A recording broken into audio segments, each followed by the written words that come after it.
जय श्री कृष्णा दोस्तों, आप सभी का हमारे चैनल में स्वागत है। दोस्तों, बुधवार के दिन जब भी प्रदोष व्रत आता है तो उसे बुध प्रदोष के नाम से जाना जाता है। कहा जाता है कि प्रदोष व्रत के प्रभाव से व्यक्ति के शादीशुदा जीवन में सुख समृद्धि बढ़ती है। साथ ही भगवान शिव और माता पार्वती का आशीर्वाद प्राप्त होता है। यदि आप प्रदोष व्रत करते हैं तो बुध प्रदोष कथा का श्रवण अवश्य करना चाहिए। बोलिए गौरी शंकर भगवान की जय, गणपति गजानन भगवान की जय। प्राचीन काल की कथा के अनुसार एक पुरुष का नया नया विवाह हुआ था।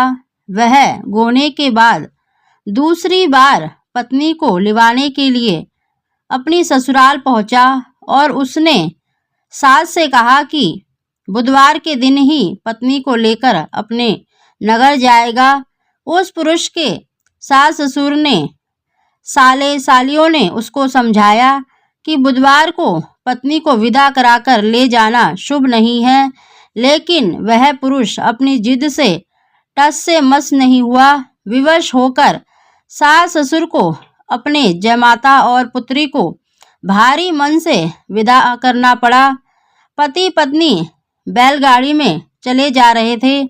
एक नगर के बाहर निकलते ही पत्नी को प्यास लगी।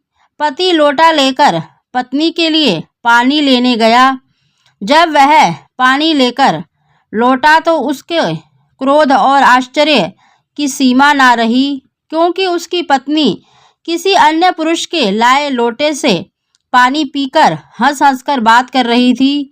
क्रोध में आग बबूला होकर वह उस आदमी से झगड़ने लगा, मगर यह देखकर आश्चर्य की सीमा ना रही कि उस पुरुष की शक्ल उस आदमी से हूबहू मिलती थी। हम शक्ल आदमियों को झगड़ते हुए जब काफ़ी देर हो गई तो वहां आने जाने वाले लोगों की भीड़ एकत्रित हो गई। सिपाही भी आ गया।